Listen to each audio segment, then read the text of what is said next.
नमस्कार, आपण पाहत आहात क्राईम अंकुश न्यूज। सोलापूर कृषी उत्पन्न बाजार समितीच्या आवारातील बारदानाच्या दुकानाला आग लागली।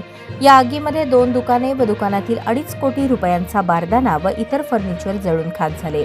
शनिवारी पहाटे 3 ते 4च्या दरम्यान ही आग लागली। या आगीमुळे परिसरात पहाटेपासूनच धुराचे लोळ दिसून येत होते। शॉर्ट सर्किटने आग लागल्याचा दावा करण्यात येत आहे। सोलापूर कृषी उत्पन्न बाजार समितीच्या आवारात कांदा सेल हॉल जवळ कांदा बारदाना तसेच इतर पिशव्या विक्री करण्याची दुकाने आहेत। यामधील इरफान तेली यांचे सुलतान ट्रेडर्स या गाळा नंबर 12 हे बारदाना विक्री करणारे दुकान आहे।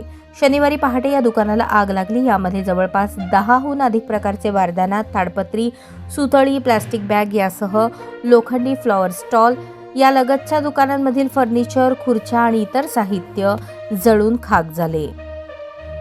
सदर घटनेची माहिती मिळताच सभापती दिलीप माने, सुरक्षा अधिकारी एस वाघमारे, सचिव अतुल सिंग राजपूत यांनी घटनास्थळी धाव घेतली। आग लागल्याची माहिती मिळताच रविवार पेठ व इतर जवळपासच्या अग्निशामक केंद्रातील बंबांकडून जवळपास 3 ते 4 तास पाण्याचा मारा करून आग विझवण्यात आली।